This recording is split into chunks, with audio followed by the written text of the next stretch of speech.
주님의 말씀입니다. 그리스도님 참여합니다.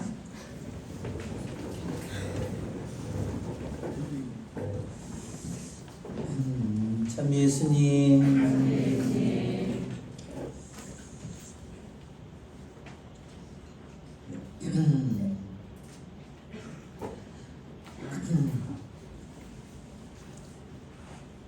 어제는 우리 딸내미 수녀가 불란서에서 어저께 와가지고 오늘 어머니가 선종하셔서 오늘 장례 미사를 원했습니다. 저는 어제 오늘 우리 초등학생 캠프를 가는 바람에 거기 양평에 아침에 8시에 떠나서 미사를 가서 하느라고 그 성당에 못 가고 어제 그 병원에 장례식장에 가서 미사를 봉헌했습니다. 정말 그 수녀님의 어머니는 정말 훌륭한 분이셨습니다. 제가 그 전에 제물포 성당의 신학생이었는데 제가 그때 그 어머니가 제가 복사를 쓰고 그 어머니가 세례받는 모습을 제가 봤거든요. 그 저는 너무 충격을 받았어요. 그 어머니가 정말 한 100여 명 가까이 영세를 받는데 그 어머니가 소리 없이 계속 우는 겁니다. 그래서 저는 어린 마음에 저분이 왜 저렇게 울까? 다른 사람은 안 그러는데 왜 저 사람은 저렇게 계속 시정서부터 끝까지 저렇게 울까? 저는 이게 아무 생각이 없었던 거죠. 어머니가 너무 많은 은혜를 받아서 그렇게 울고 있는데 그걸 몰랐습니다. 그때 딸은 그때 한 초등학교 3학년 정도 됐어요. 그때 이제 초등성체를 하고 그럴 때였습니다. 근데 이 딸도 되게 말이 없었어요. 다른 애들은 뭐 까불까불거리고 뭐 학사님 와서 뭐 저기도 하고 그러는데 그냥 자기 주어진 자리에 있으면 그냥 거기에 박힌 돌 마냥 거기에 그냥 하고 그냥 조용한 성품이었어요. 그러는데 한 번씩 우리들이 부르면 씩 한번 웃어요. 그 전에 제물포예요. 신학생이 몇 명이면 10명이었어요. 그랬는데 제가 이제 사세가 되어가지고 제가 답동에서 보좌 1년 하고 2년 차는 제가 어디로 갔냐면 본당 신부가 됐어요. 대박이죠.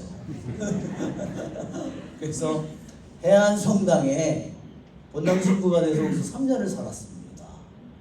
그때 이 초등학생이었던 그 카타리나가 저에게 찾아와서 신부님 제가 수녀가 되려고 하는데 추천서를 써주세요. 그래서 제가 야 나는 네 본당 신부가 아닌데 내가 어떻게 쓰니? 그랬더니 그 수녀원에서 불란서 수녀원에서 아무 신부님이나 가서 받아오면 된댔대요.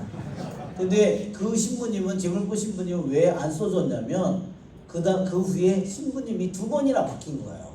얘가 초등학교, 중학교, 고등학교 그 다음에 청년이 되었는데 그때까지 신부님이 3번째나 바뀐 거예요. 그러니까 신부님이 새로 왔는데 추천서를 써달라고 그러니까 난 너를 보지를 못했는데 내가 어떻게 써주냐고 못 써준다고 그랬다는 겁니다.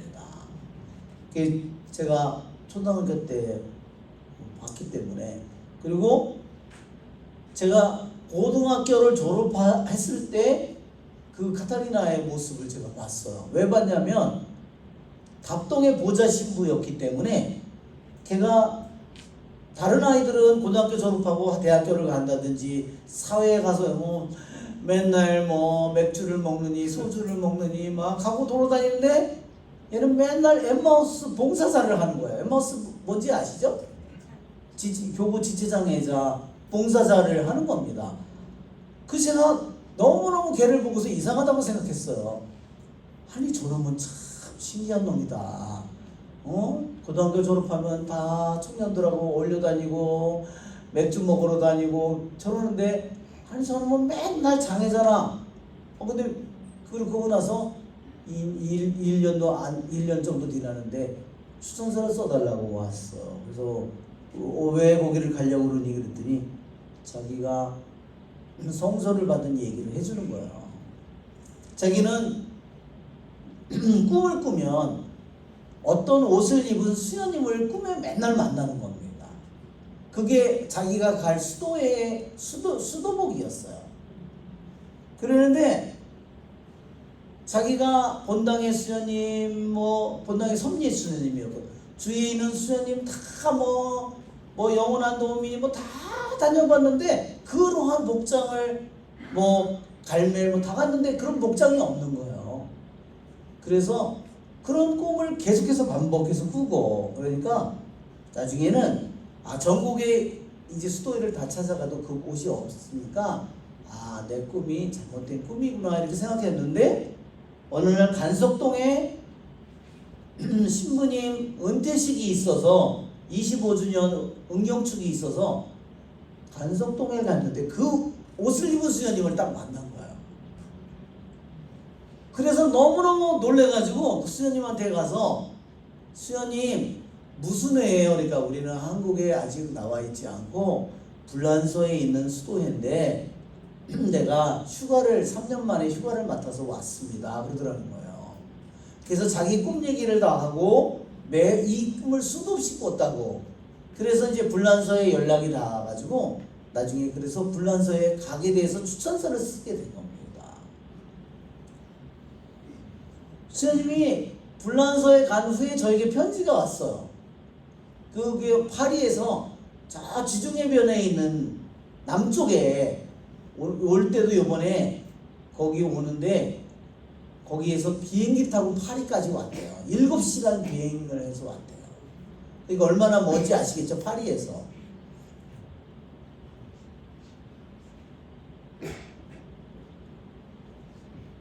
수녀님이 그 수도에 갔는데 파리에서 다시 그 프랑스 남부에 있는 수녀원에 갔는데요. 자기가 꿈에 맨날 본 그 문이 그대로 거기에 수녀원 문이더라는 거예요. 자기가 들어간 건물에 복도를 걸어가니까 맨날 꿈속에서 보던 복도라는 거예요. 자기 정말로 너무나 놀랍죠? 하느님께서 예비할 때 이렇게도 하실 수 있다는 것을. 그 수녀님이 도미니코 관상 양로 수녀회에 갔어요. 말하자면 불란서에 가서 평생 노인들 있잖아요. 특히 수녀들이기 때문에 늙은 할머니들을 평생 동안 소변, 대변, 수많은 식사, 수많은 이거 데리고 이거를 평생 한 거예요. 어머니는 그러니까 딸은 그렇게 하고 어머니는 여기서 92에 정말 고생을 많이 하고 돌아가셨죠. 자기 어머니는 못 왔지만 그렇지만 주님은 어떻게 계산해 드릴까요? 그 딸이 한 모든 것을 그 어머니에게 갚아주시겠죠. 그렇죠 여러분? 그렇습니다. 오늘 주님께서 우리들에게 너희는 썩어 없어질 양식을 얻으려고 힘쓰지 말고 길이 남아 영원한 생명을 누리게 하는 양식을 얻으려고 힘쓰라고 했습니다. 왜 그랬을까요? 많은 사람들이 예수님을 보고 예수님을 열심히 찾아다녔는데 정말로 찾아다는 이유가 뭐였을까? 오늘 우리도 여기 기도회에 왔어요. 내가 기도해 온 이유가 있습니다. 내가 성전에 올 때 내가 오는 이유가 있습니다. 동기가 있고 목적이 있습니다. 그렇죠? 우리는 분명하잖아요. 내 발걸음이 첫 번, 내 생각이 어디로 갈 때 갈 때 벌써 그 안에 내가 가는 이유와 동기가 목적이 그 안에 벌써 들어있습니다. 그렇죠 여러분? 예수님을 쫓아다니는데 그들은 왜 예수님을 쫓아다녔느냐? 예수님 안에서 어떤 능력을 봤어요. 빵을 많게 하는 능력을 봤어요. 기적을 일으키는, 치유를 일으키는 그분의 모습을 봤어요. 하느님의 능력 때문에 쫓아다닐 수도 있고 그것이 바로 썩어 없어질 양식을 얻으려고 힘쓰고 그 썩어 없어질 양식을 위해서 주님을 찾아다니는 겁니다. 그렇죠 여러분?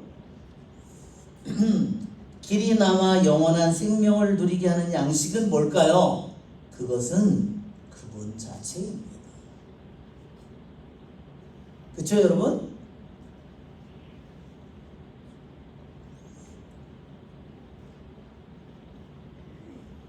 내가 찾는 어떤 능력, 하나님이 주시는 능력, 하나님이 주시는 치유, 하나님이 해결해 줄 어떤 일들, 그러한 것들은 영원한 것들이 단 하나도 없습니다.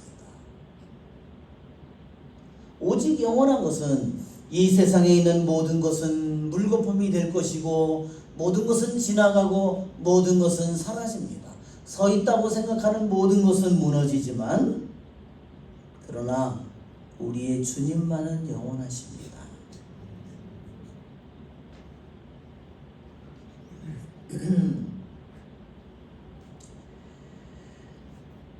그래서 주님께서는 우리들 모두에게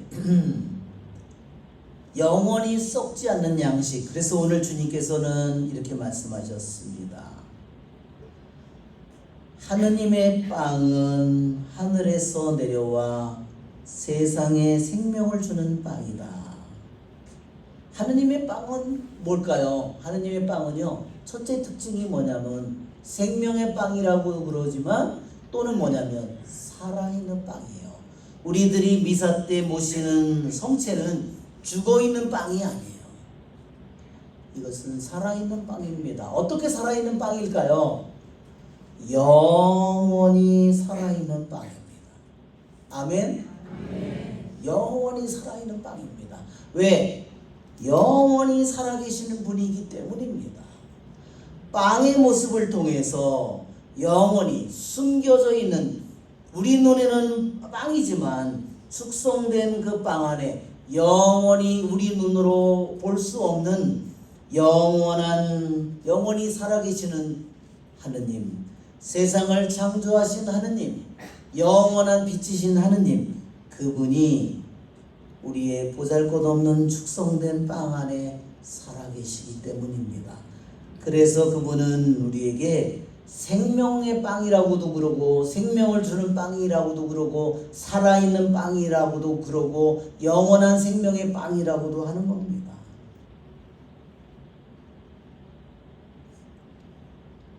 바로 주님은 우리들에게 왜 하필이면 보잘것없는 빵의 모습으로 올까요? 그것은 우리들의 인간이 뭔가를 먹고 마시기 때문입니다.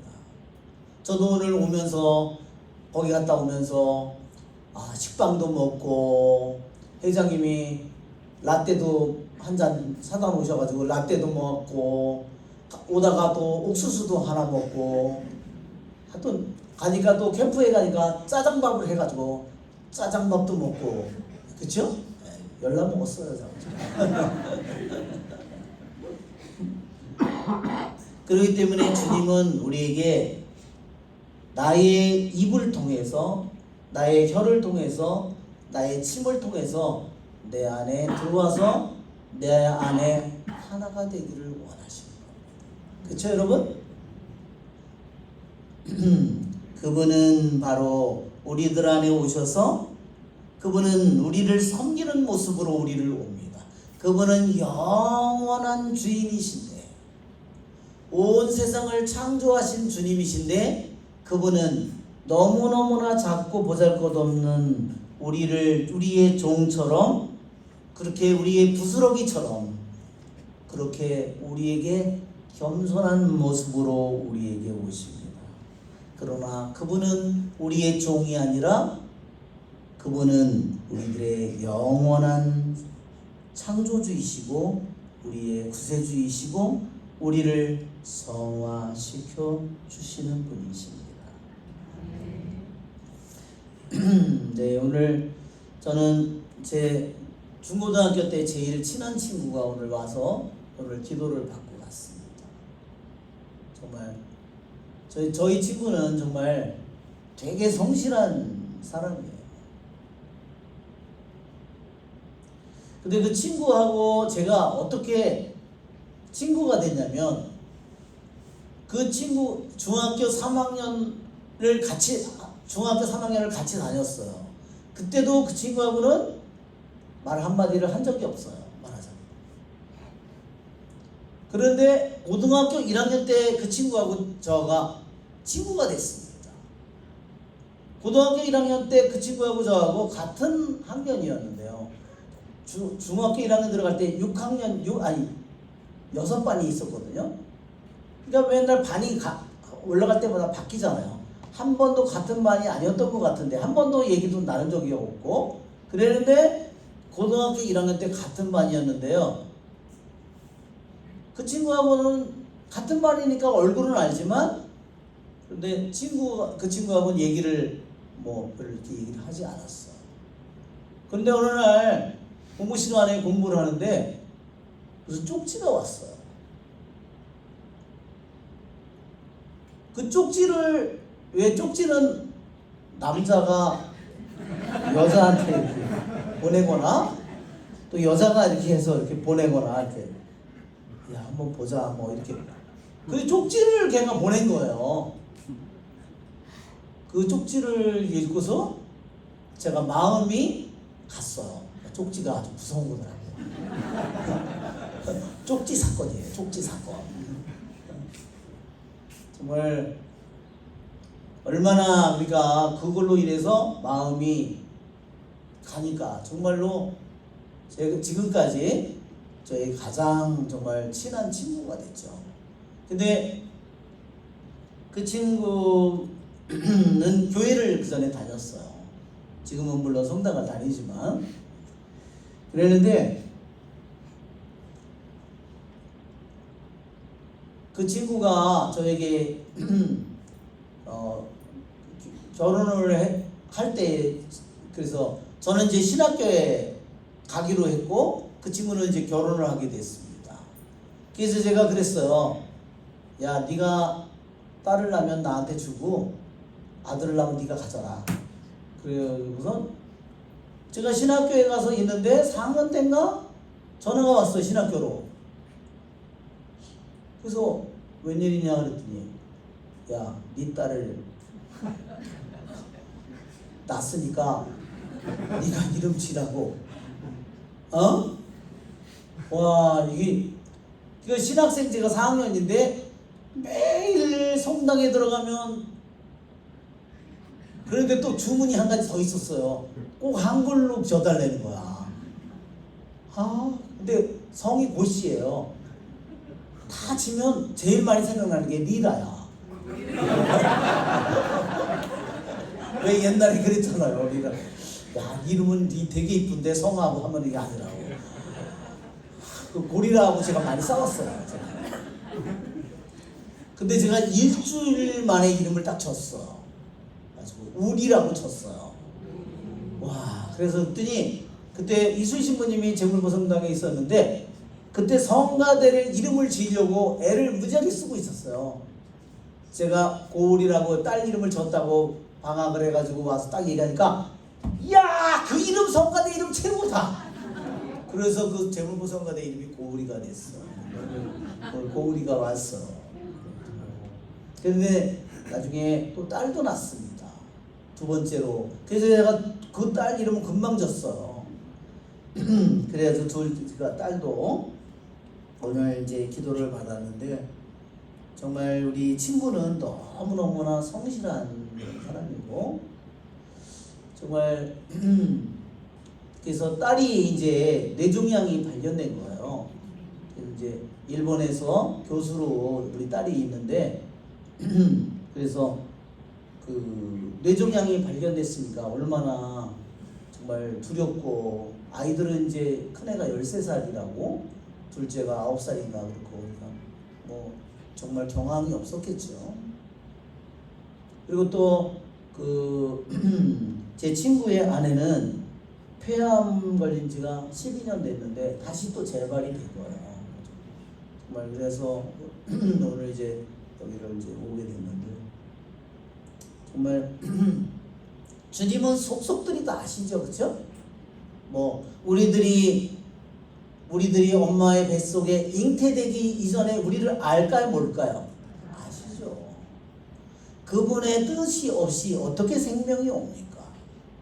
우리들에게 세포 하나가 생기기도 전에 그분은 이미 우리들을 알고 계신 분인데, 그냥 우연히 일시적으로 생기는 것이 아니라 하느님의 영원한 손길 안에서 모든 것이 만들어지는 거잖아요. 그렇죠?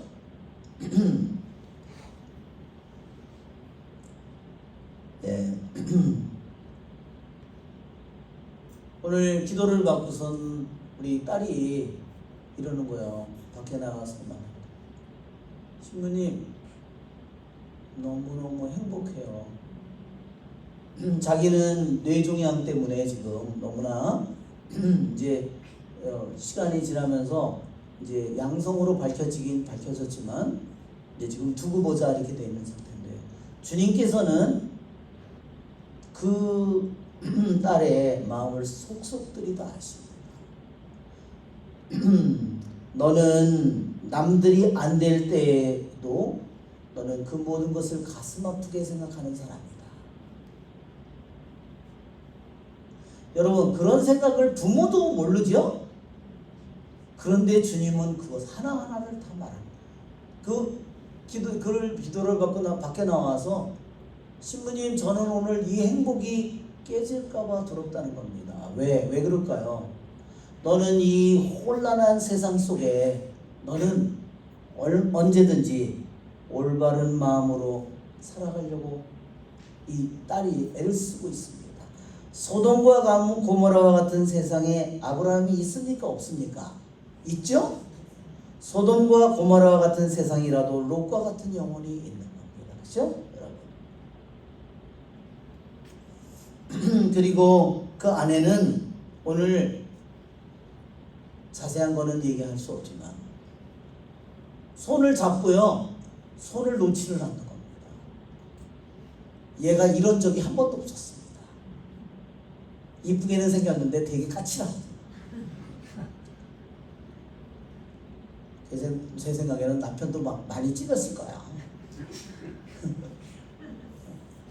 그런데 손을 놓지를 않습니다. 저는 깜짝 놀랐어. 이게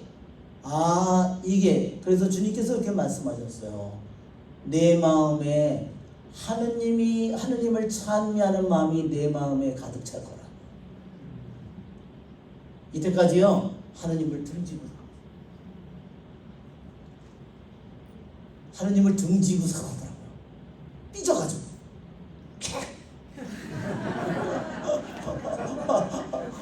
그런데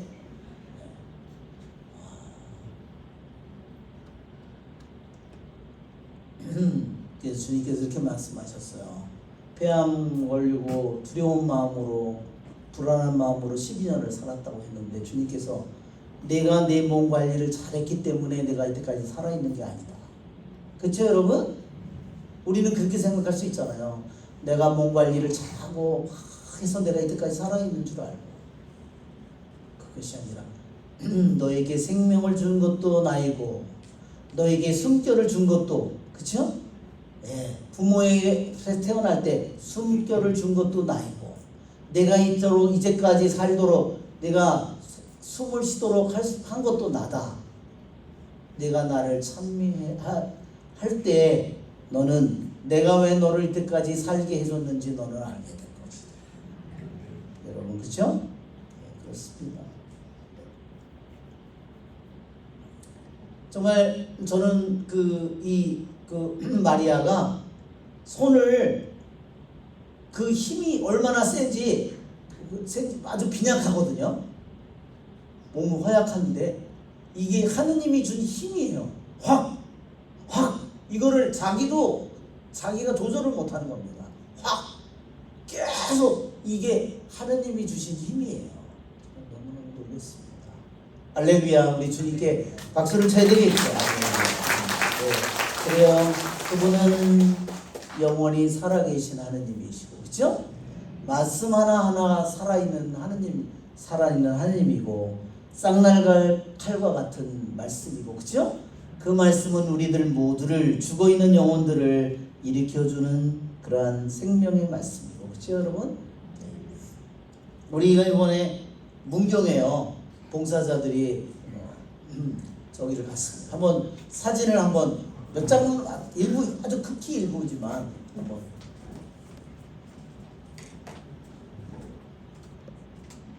사진이 어디 한번 있나 한번 문경 이거 대하산 이거 네 한번 보세요. 수연님도 산에를 올라갔습니다. 대하산이요 문경에 931m입니다.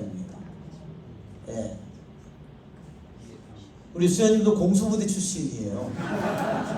우리 저기 조진우 철도청 협찬으로 올라갔습니다.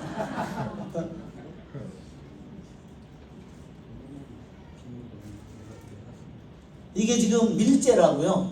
이게 600m 고개예요. 여기 올라가니까 바람이 이제 불어오더라고요. 자 이제 가면 넘어가 봅시다. 올라가면 대문바위라는 게 있습니다. 저기 바위가 어마어마한 큰 바위인데 가운데가 갈라져 있습니다. 제 포즈가 마음에 드시죠?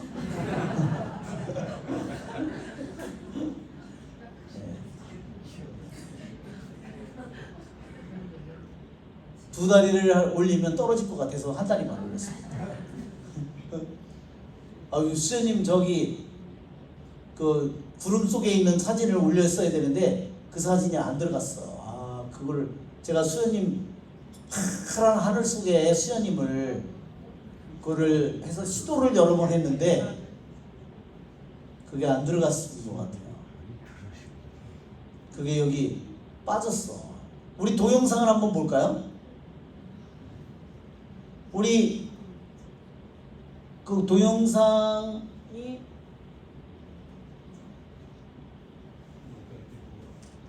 이거 동영상 아닌가? 파워포인트 저 그러면 카카오톡 네. 자 잠깐만요. 자 이거는 이거 설명을 드릴게요. 자 이거 잠깐만 멈춰주세요. 이거는요 제가 아침에 화요일날 아침에 일어나가지고 오늘은 그날 미사가 하는 씨 뿌리는 사람의 비유가 들어있었어요. 오늘 우리 봉사자들한테 씨 뿌리는 사람으로 연극을 하면 좋겠다 이런 생각이 딱 스쳤어요. 그래서 제가 미사 때 했는데 그래서 상일동 팀 하나 그 다음에 연수동 팀 하나 그 다음에 그래서 하나씩 줬어요. 그랬더니 이 상일동 팀은요 가시밭을 이렇게 1시간 동안 아이디어를 이 팀원들이 짜서 이거를 공연을 하게 된 겁니다. 한번 들어보세요. 여긴 가시밭 말씀이 가시밭에 떨어집니다.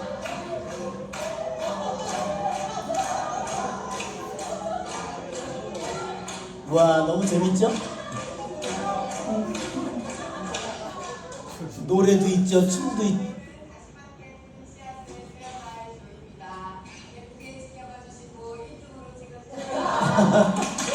상금도 있었어요.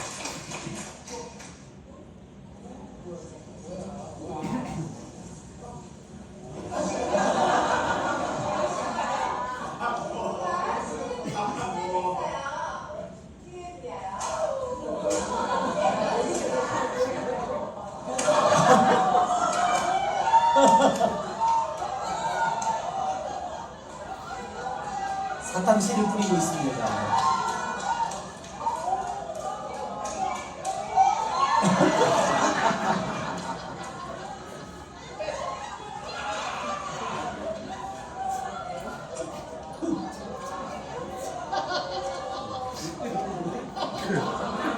제가 찍느라고 제가 웃느라고요.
박수 박수.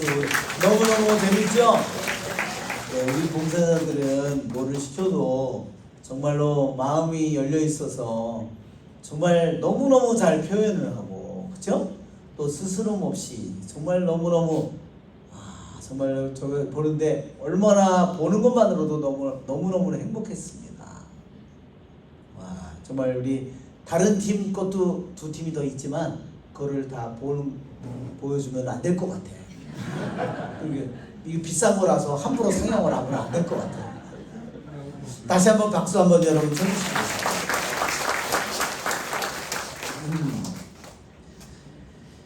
그래요. 오늘 제가 지난번에 그 무감각에 대해서, 무감각은 뭐라 그랬죠? 무감각은 실제로 우리들의 육신이 죽기 이전에 영혼이 죽은 것을 무감각이라고 했어요. 완전히 마음이 마비가 된 거예요. 그러니까 사실은 이미 육신이 죽기 이전에 이미 영혼이 죽었고 마음이 죽었고 정신이 죽은 거예요. 그러면 삶은 뭘까요? 자, 같이 살고 있는 이 세상 사람들을 너무너무나 힘들게 만드는 겁니다. 그것이 마음의 무감각인데, 오늘 한번 그 한글 파일을 제가 다는 안 하고 아주 일부분만 하도록 하겠습니다.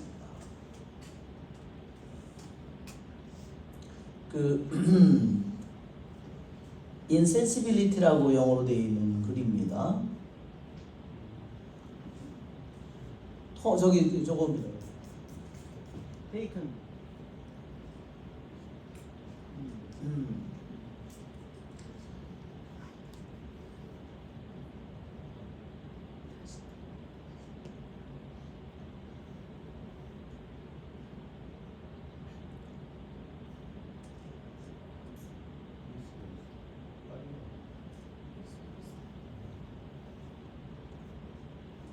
taken, 맨 아래 taken.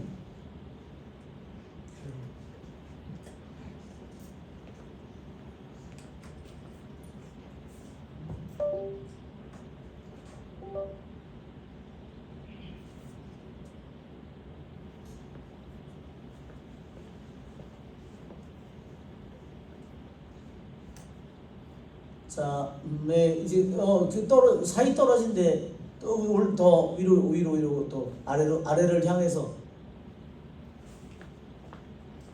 예, 여기입니다. 여기. 자, 이 글 중에서 두 번째 원인인데, 다시 또 약간 제목으로 다시 돌아가야 될 것 같아요. 두 번째. 예, 안젤라가 좀 거친 데가 있어요. 자, 이게 마음의 무감각, 마음이 마비된 겁니다. 자, 더 올라가야 될 것 같아요. 아까 두 번째 어나더. 예, 여기에. 예. 자, 여기에 제목이 두 번째 마음이 무감각한 원인의 두 번째는 뭐냐면 은총에 우리들이 불충한 겁니다. 은총의 불충함이 뭔지 아시겠죠? 하느님은 나에게 사랑과 은총을 나에게 쏟아 부어 주시는데 그 은총을 내가 소홀히 하는 겁니다. 그것이 우리들의 마음에 무감각해지는, 점점 우리가 마음이 둔해지는 거죠. 자, 한번 보세요. 하느님의 은총, 하느님의 조명, 하느님의 영감은 우리에게 부족한 적이 한 번도 없습니다. 이런 뜻입니다. 그러니까 무슨 소리냐면 하느님의 은총과 하느님의 조명과 하느님의 영감은 항상 우리에게 충분하다, 이런 말입니다. 아시겠죠? 여러분 동의하십니까? 두 번째, 하느님은 끊임없이 우리에게 말씀하십니다. 이게 하느님이 우리에게 은총으로, 조명으로, 영감으로 끊임없이 우리에게 말씀하시는 것, 그러한 은총에, 그러나 우리는 그러한 은총의 목소리를 내가 질식시켜버립니다. 왜? 어떻게 우리가 그분의 음성을, 그분의 은총의 말씀을 그분의 조명의 말씀을 질식시킬까요? 내가 딴 데 관심을 두고 있기 때문에, 마음을 딴 데 두고 있으니까. 그리고 그렇게 함으로써 어떻게 되느냐? 우리의 마음을 죽여버립니다. 그렇죠, 여러분? 우리의 마음, 우리 영혼을 죽여버리는 거예요. 우리에게 밖에 있는 재미난 일이라든지 돈이라든지 성공이라든지 그런 것이 더 대단하니까 결국은 내 자신을 죽이고 하느님의 은총을 죽이는 거죠. 자, 그것은 우리의 마음은 오직 무엇으로 사느냐? 은총으로 사는 겁니다. 그러나 우리들의 마음이, 우리들의 영혼이 더 이상 영향을 받지 못하면 그것은 굶어 죽을 수밖에 없습니다. 구원의 은총 외에 우리는 맨날 구원의 은총은 뭐예요? 생명의 은총을 말하는 겁니다. 영원한 생명을 우리에게 매일 그분은 한 번 주셨으면 내가 이루어지 않는 한 절대로 그분은 그걸 걷어가시지 않습니다. 그런데 이러한 생명의 은총 말고도 하느님께서는 우리에게 또한 성화의 은총, 성덕의 은총을, 우리를 성화시키는 그런 성덕의 은총, 소명의 은총을 우리에게 또한 주십니다. 그렇기 때문에 생명의 은총 말고 나에게 주시는 성화의 은총, 나에게 소명의 은총에 내가 충실해야 되는데, 그럴 때 우리는 뭐가 되느냐? 현재의 우리 자신을 만드는 것들이 바로 그런 성화의 은총이고 우리들의 소명의 은총이라는 겁니다. 내가 성당에서 내가 맡은 그러한 일들을 충실하게 해갈 때 점점 하느님의 은총의 모습으로 우리들 자신이 변해간다는 거죠. 그러한 소명의 은총이 없다면 그러면 인간은 도대체 뭘까? 그러면 그 영혼은 점점 성화되지도 않고 점점 하느님이 부르신 자기의 맡은 일도, 하느님께서 주신 일도 하지 않으니까 무슨 일을 할까요? 세상의 일만 하다 말겠죠. 자, 하느님을 흠숭하는 사람에게 이 성화의 은총은 무엇이냐? 이 은총은 기도 속에 있습니다. 그리고 또 뭐 있냐? 자기를 희생하는 데 있습니다. 그가 가장 복되신 성체성사 앞에서 무릎을 꿇을 때 그 기도 속에서, 그리고 자기를 봉헌하는 속에서 은총이 거기에 있는 것입니다. 이 은총을 소홀히 하지 마십시오. 그러면 그대는 죽어버릴 것입니다. 불이 없으면 따뜻함이 없는 것과 같습니다. 온기가 없는 것과 같습니다. 그대 자신을 잘 살펴보십시오. 주의 깊게. 이러한 면에서 내가 나를 성화시키는 은총에 충실하고 있는가? 내가 주님한테 맡은 소명의 은총에 충실하고 있는가를 잘 살피십시오. 오늘은 여기까지만 하겠습니다. 아시겠죠? 네. 그래요. 우리에게 주님께서 생명의 은총을 주셨을 뿐만 아니라 나를 성화시키는, 매일매일 나를 성화시키는 은총, 나에게 성소의 은총을 나에게 끊임없이 넘치도록 우리에게 주고 계시다는 것, 그것을 우리들이 기뻐하고 그것을 감사하고 그것을 좋아하고 그것을 소중하게 생각할 때 나는 점점 성화될 것이고 그분의 모습대로 점점 변해갈 것이고 그분의 은총 속에서 우리는 더욱더 빛을 받고 우리는 그분의 모습을 닮아가게 될 것입니다. 그래서 주님께서는 오늘 나에게 오는 사람은 결코 배고프지 않을 것이며 나를 믿는 사람은 결코 목마르지 않을 것이다 했습니다. 그래서 우리는 이 세상에서 남들보다 더 잘 먹고 잘 살기 위해서가 아니라 나는 이 세상의 모든 것의 근원이신 그분 자체를 끊임없이 찾고 그분을 구하고 그분과 하나가 되고 그분을 닮기를 열망하는 사람들입니다. 우리의 좋으신 주님을 찬미합시다. 662번입니다. 662번.